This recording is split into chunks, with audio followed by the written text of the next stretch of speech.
I'm Liz Hirschnoff-Tolly, and welcome to the Capital Coffee Connection. I'm excited because today we have an amazing guest, and before I introduce her, I really just want to remind everyone why we're doing this podcast. So many times people look at our elected leaders and they say, oh, he's just a politician, oh, she's just a politician, like as if they're a cutout with just a stump speech. And the goal of the Capital Coffee Connection is to really be able to have a fun cup of coffee and to connect and to share stories.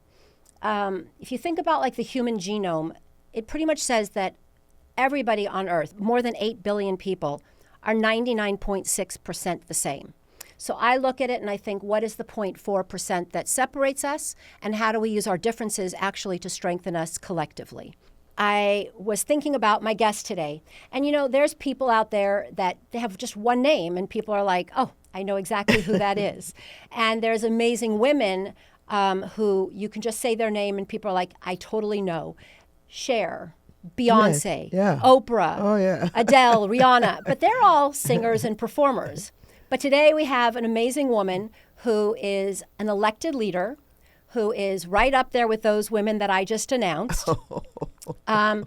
And she has been, for many years, fighting for the voiceless, fighting for the marginalized, and has truly looked and seen young people that need to be elevated and supported, and made that her real mantra of her life. And she's fearless, and even larger than her strong beliefs is her huge and very generous heart, and that is Maxine. So, in introducing you, I would like to say welcome, Congresswoman Waters, but welcome, Maxine, who everybody knows you by that name. Wow. I'm not so sure, but I like it. It's a good one, right? Yes. It's a great one. So, Congresswoman Maxine Waters represents California's 43rd District. That's right. So just to give folks out across the world what that means. That means you represent a really big area and lots of interesting different people. So you represent Watts, Westchester, Playa del Rey, Lenox, West Athens, West Carson, Harbor Gateway, El Camino Village, and portions of Gardena, Hawthorne, Lawndale, Lomita, Inglewood, Torrance, all in Southern California. That's right. It's changed a bit. I don't have Playa del Rey anymore. Okay. In Westchester, but the rest of it is Pretty the big. same. Yeah. It's pretty big. That's right. And really interesting. Again, we're not here to talk about politics and policy. We're going to talk about heart and humanity. But what I think is so interesting is that in every election, you've gotten over 70%, which in politics is a landslide. I've done well. I've done very well. People have enjoyed voting for you. Well, I've gotten good support, and I appreciate it so very much. And I interact with all of my constituents as much as I can. Which is important. Yeah. And just to be clear, you've been in the U.S. House of Representatives for over 30 years. That's right. And you are the first woman and first Black American to chair the House Financial Services Committee. That's true. And that was from 2019 to 2023. And before that, you were 14 or so years in the California State Assembly, so you have really served our country for many years. A long time. A long time. So we're going to thank you for your political work, and now we're going to talk a little bit about Maxine. All right. So going back in time, you were born in St. Louis, Missouri. That's right. And you are one of 13 children. That's right. How did your mother do it? And what was it like to be one of 13?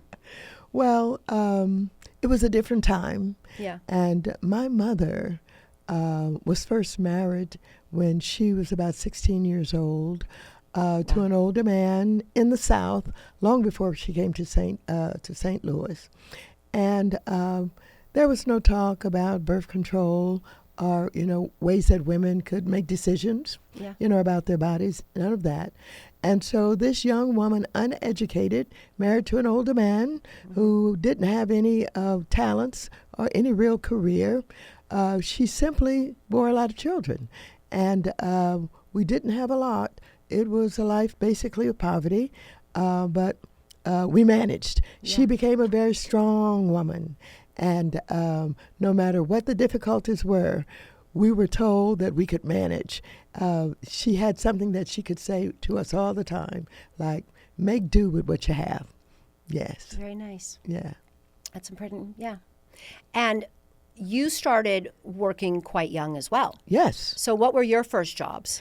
I worked at Thompson's Restaurants in St. Louis, downtown, segregated restaurant. I cleaned tables, and we could not eat in the restaurant at that time. We had to eat in the basement if, we had our breaks or lunch. Yeah. I was a little girl, very tiny, little 13-year-old, but I had a job, and that job helped me to purchase all of my clothes to return to school in September, where I wanted to look as good as anybody else. Of course, you still look amazing, so I can understand. And when you were in school, you went to Vashon High School. That's right. But you were an athlete back in high school as well? Yes, I've been somewhat of an athlete all my life. Untrained for the most part, Yeah. but I ran track. I played volleyball, I played basketball, and I'm a swimmer. And so I've been involved in sports all of my life. We were very fortunate in that in St. Louis at the time, they did have community centers in every neighborhood. Right. And right at Vashon, where I went to high school, there was a Olympic-sized swimming pool. And we literally stayed there all day during the summertime.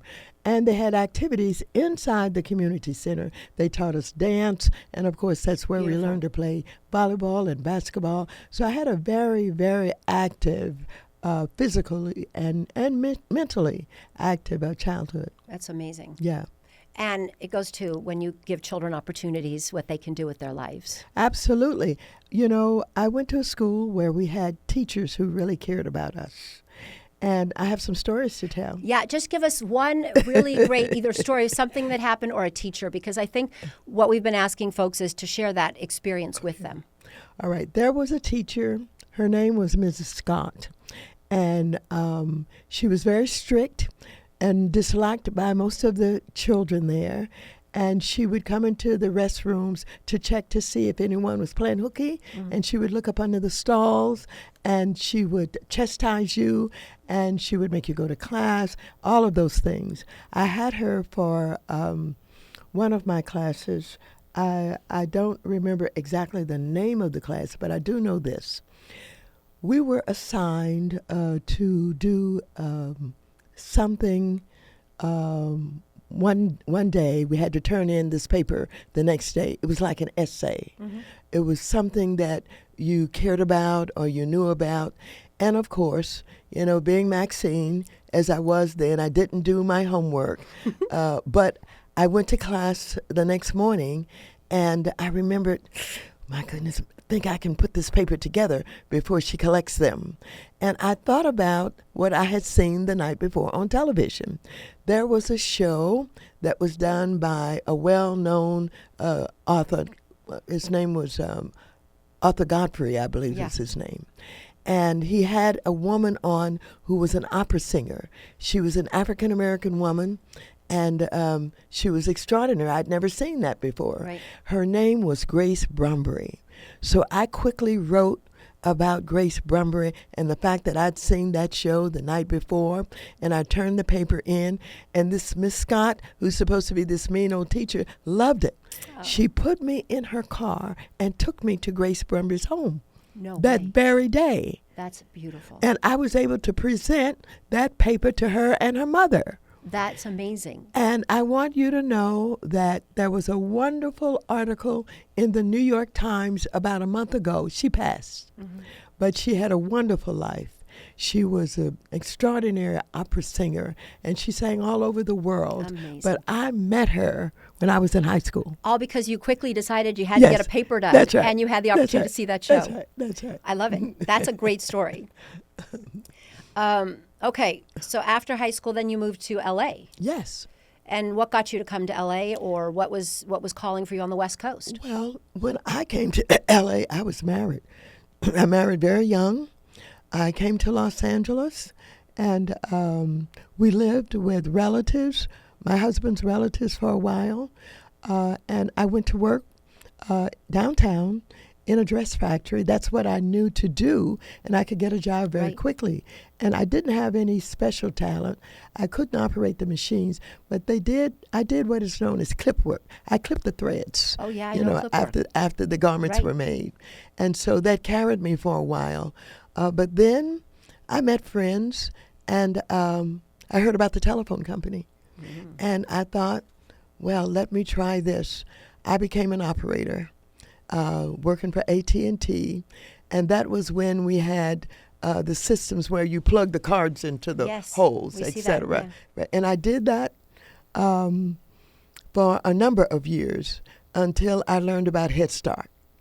And my girlfriend and I, who both worked for the telephone company, heard about this war on poverty, where there was going to be this program that was going to give families the opportunities to send their children to Head Start, which would give them an opportunity to get involved with education very early, and parents could determine their children's destiny. Yeah. And so I worked at the telephone company.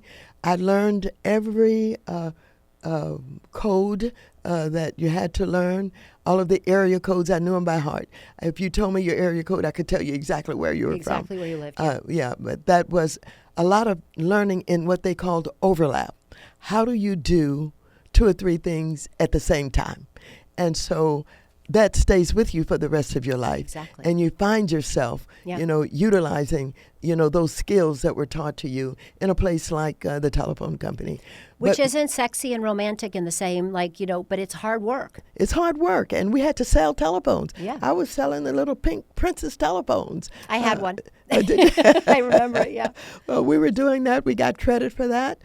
We did all of that until we heard about the war on poverty, my girlfriend and I, and we explored what it was all about. Yes. And I ended up getting a job in Head Start. I had not finished college at the time. And I went back to school, and I went to Cal State Los Angeles. I finished college while I was working for Head Start. And Can you tell a little bit what Head Start is? Because I'm not sure everybody knows. Head Start was a program for preschoolers. It was a program that was a part of the war on poverty to give families the opportunities to get their children introduced to education. Right. And it was a very good program, and still is. It's still funded by the federal government. Yeah. And I went to work as one of 3 in the classroom. At that time, they were still experimenting with what's the best way Right. to teach children. They came out with the Montessori Right. type teaching, all of that. And I was the 3rd person in the classroom, assisting the teacher and the second to the teacher. And I learned an awful lot, not only about interacting with children and how to, get the best out of them and how to appreciate them and respect them. And so Head Start was a very important part of my life. And I went to school. I was attending Cal State LA at the same time that I was working in Head Start. And not only did I work in Head Start as an assistant teacher, I moved up and I was promoted, and I ended up being a supervisor of volunteer services, which put me in touch with not only the volunteers, but with the parents. Yeah. And I started to work with parents and create workshops and travel around and do different things, learn different ways, different cultures, because we had our Latinx, we had our, African Americans for the most part, and we had at that time, we had many of our Caucasian children. Yeah. And I was in South Bay for the most part. I was down around Wilmington and Torrance area. And so I learned a lot about other cultures and other ways of life. And so it was a big moment for me in my life. And it was then that I decided that I wanted to do something about the way that the funding was handled in the federal government with all of the different programs. And then I learned that it was elected officials that had something to do with all of that. Exactly. And then I got inspired, and the rest is history. Well, good. You saved me from my question of what inspired you to get into becoming an elected official. But you got there naturally, which was seeing a need Yes, and understanding that there is a way to make a difference that's right. through our elected officials in our government. Absolutely. And at that time, the war on poverty was basically very new. And we had to lobby very hard to keep it funded. Yeah. And so I learned to organize and work with other groups and organizations that were funded, by the federal government. Right. And that really got me involved in wanting to run for office. Yeah. But it was perhaps the most important part of my life was Head Start and learning how the world works and how the government works, how the systems work, yes. and what you could do to create change and to support those who desperately needed it. Yeah, thank you for sharing that. You're welcome. How do you balance, and how have you, with having a family, flying across the country to D.C.? How do you balance being an amazing leader, but a family, and what do you do to make it work, and how does that work? Well, my children were young when I started, and I didn't have access to child care Right. in the way that, families would have now. But we had the older ladies in the communities who took care of our children while Right. we worked. And Mrs. Anderson, a lovely old lady who lived in the back house from the house that I lived in, who not only babysat and take care of my children, but on those winter days, she had a pot of hot soup ready for you when you came home. Oh my God. It was Mrs. a wonderful, Anderson. Mrs. Anderson, a wonderful relationship. I love it. Yes. Yeah. There's a quote that I wanted to read, which I Yes. think talks a lot about you, especially because you've been doing this for so long. Yes. And you'll know who made this quote, and I'll say only afterwards. It says, "What counts in life is not the mere fact that we have lived. It is the difference we have made to the lives of others that will determine the significance of the life we lead." Nelson Mandela. And I know that you had a very special relationship with Nelson Mandela. That's right. But I think of you when I read this quote, because you have worked and you've just explained that how important it is. It's not about your office, not about a title, Yes. but how important it is to make a difference in people's lives. Absolutely. And I go back a little bit to Head Start before I talk about please do. Nelson. Yeah. Because when we enrolled those children, we had children with learning disabilities. We had children who were not getting physical examinations. They had needed speech therapy, on and on and on. And we, in Head Start, we had a comprehensive health care program to give examinations to the children. And we discovered many of those children who were dysfunctional and why they were dysfunctional. And we were able to get them connected with the healthcare system so that they could, become the persons that they could be. Right. To get to their problems Yeah, that early was on. very, very important. And we saw it. I mean, I saw it firsthand. Yeah. So I think that's one of the most important things about Head Start was the way that we were able to really identify why children were having problems, why they were dysfunctional, parents that didn't have health care, didn't have a primary doctor, none of that. Right. But Head Start changed their lives. Thank you. That was very important. Nelson Mandela. Yeah. It's so funny because I was just looking at a picture of him Yeah. a few days ago. I was absolutely taken when I learned about apartheid and what it was and how it worked. And so not only did I read a lot about it, I decided as a member of the California State Assembly that I was going to introduce some legislation to deal with it. This gets a little bit political, but at the time that, we were beginning to talk about what to do about apartheid, I learned that there were so many businesses that were doing business in South Africa, American firms, big firms that were doing business in South Africa. And even though they were not a part of the apartheid system, they supported it just by doing business there. And so I came up with legislation to divest. That was when you were in the California State Assembly. In the California State Assembly, to divest have those firms divest from doing business in South Africa, and it passed under a Republican governor. Right, Pete Wilson? Duke Machen. Oh, Duke Machen. That's Okay, right. Yeah, yeah. And so I connected with people all over the country, with a lot of colleges and universities, and they took the issue up, and they got involved in getting rid of apartheid and challenging their boards to do something about their relationships, et cetera, et cetera. And of course, I learned a lot about the ANC, the African National Congress. I visited when many of those who had been in prison were released from prison. I visited the Bantusans, where people lived in, nothing but cardboard and, ragged tents, etc. A very horrible existence. And so I continued to work to see Nelson Mandela become president, who had been in prison for 30-something years.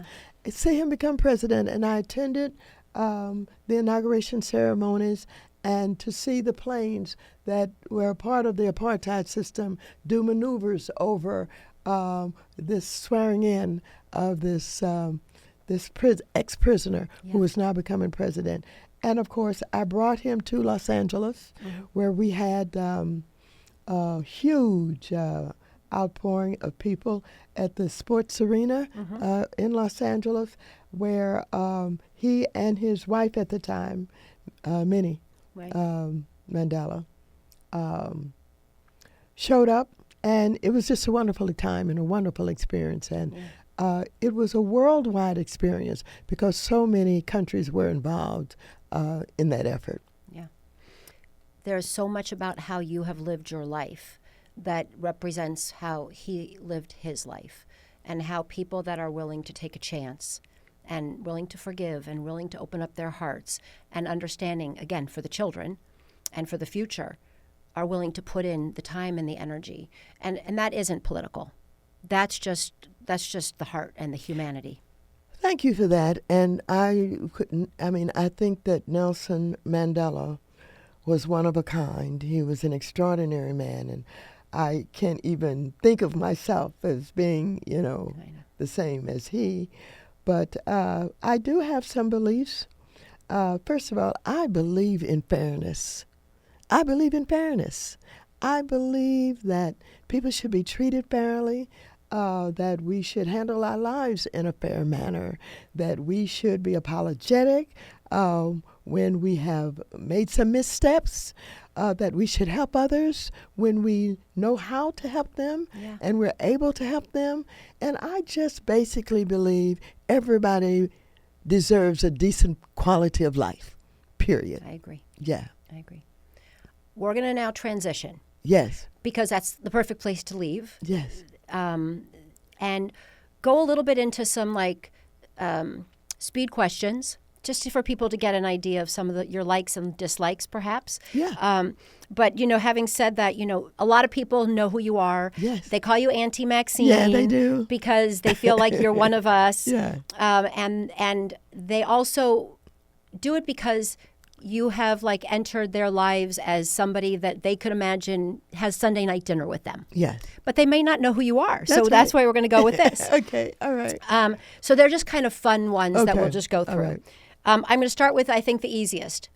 You have one meal. You're on a desert island. There's one meal that you can order. What would it be? On a desert island, one meal that I could order, particularly if it's surrounded by water. I want some fish. Okay. I love fish. I love whitefish, and I eat it often. Yeah. Different kinds of whitefish. I love that. I love chili. I love eating chili beans with rice. Yeah. That's one of my favorites. I love green beans, but they have to be cooked soft. Okay. People prepare them differently. And oftentimes, you're taught that you should have vegetables. If I must have vegetables, I'll take what we call string beans, green beans. Yeah. That's a good one. Those are some of the things I like. Okay. Yeah. What kind of music do you like to listen to? Oh, I'm a music person. I like it all. This is the 50th anniversary of hip-hop. And so we're celebrating. I was just at a concert yesterday where one of my proteges was there. Her name is Yo-Yo, and she performed. She's a little bit older now, but she's still great. She's still good. And what happened with hip-hop, in the early days, gangster rap was a part of hip-hop. Right. And so it was not accepted. Our churches didn't like it. Our, mothers didn't like it. Seniors didn't like it.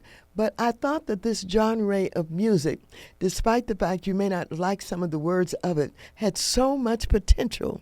And it turned out that it did. You had all of this creative young people who were basically recording in their homemade studios in the garages and selling their music out of the back of their cars. Right. And that has turned into a huge industry with, the Beyoncés and everybody has come out of hip-hop.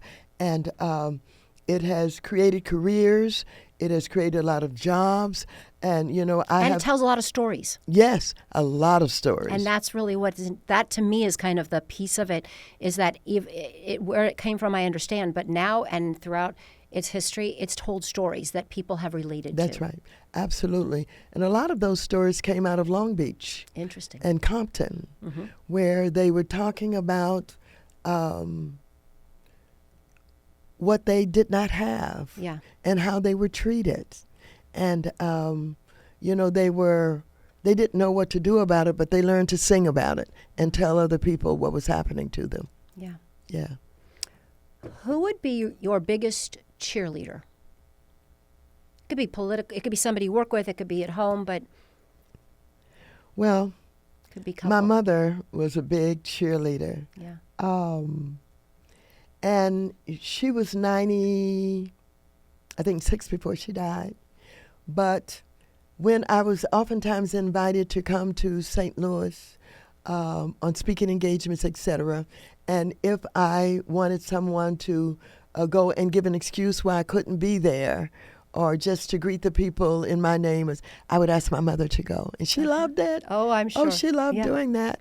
And, as she grew more frail and I visited her, she was in a nursing home. And when I would come, she would make all of the patients in the place come because my daughter's here, Maxine's here, and she'd make them all come into the social service room there.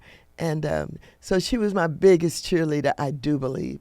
I've had others along the way, mostly in politics. Yeah. In high school, I had lovely teachers. I had a teacher named Miss Stokes who stayed after school and taught me to play the piano a little bit. Nice. Just the two of us. Yeah. She just saw you. She just saw me. And I can recall she made me feel so good once when we had to turn in a notebook. And, of course, most of the students there would go out and buy, a notebook with the rings in them and the paper and all of that. We didn't have any money. We had a big family. And so I made mine with crepe paper and, construction paper and all of that. And I cut out, vegetables and fruits. And and she took mine and she held it up. She held it up for the class. She said, "You see what you can do? If you just put your mind to it, if you really want to do it." Yeah. I never forget those little things. That was very nice. And that was beautiful. And then I had another teacher, Miss Carter. And Miss Carter was considered in those days like an old maid, they called you, you know what I mean? But she loved teaching. Yeah. And she was a math teacher. And she was going to take us on a picnic. And I couldn't go because I was one of 13 children. It was 8 girls. And Saturdays was the days that we had to get our hair done. We had to get everything done. Everything Saturday was everything. So I couldn't make it. And when I didn't show up, she came and got me at my house,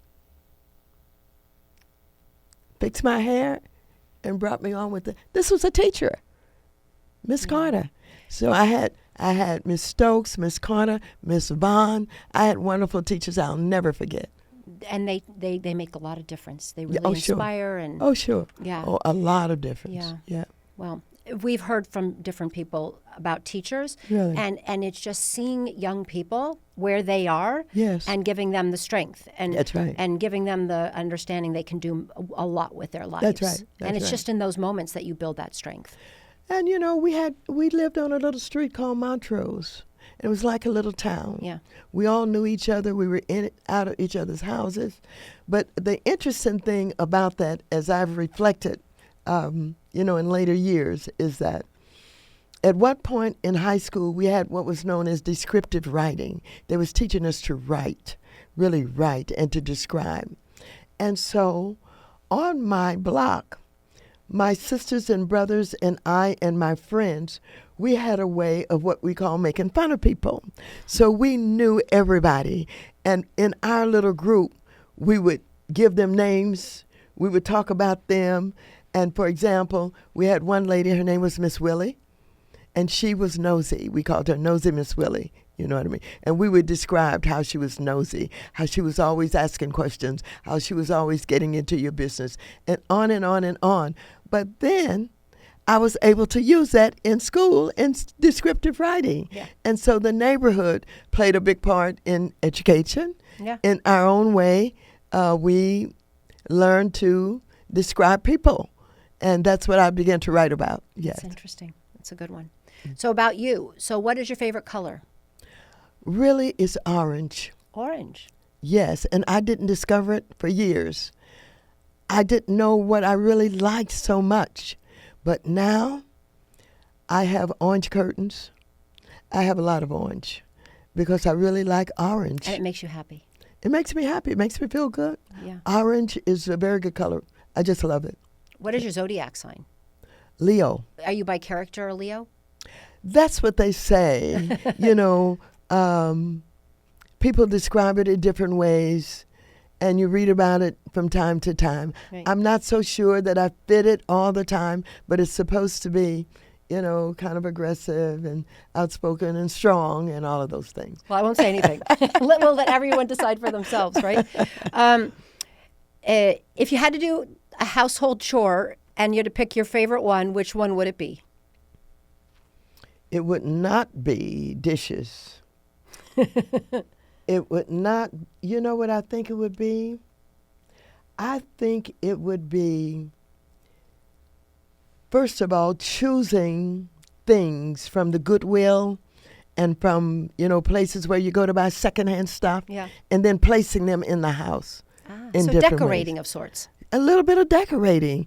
And I am, I'm old in age now, but I've always been old in what I like. I love antiques. Yeah. And so in between speaking engagements, Yeah. wherever I go, I'm looking to see, what's interesting. And I've collected over the years everything from perfume bottles. I still have all of my radios. I have the floor Philcos and the table ones. Right. I still have a lot of those. And Do you want to tell people what a radio is? No, I'm just kidding. I have them all throughout the house. Do they work? Yeah, Oh, some wow. work. One I was just looking at does not work. It needs rewiring. Yeah. But yeah, I have a couple that really do work very well. Amazing. And old phonographs, Yeah. I have those. But I like going into secondhand stores And finding. and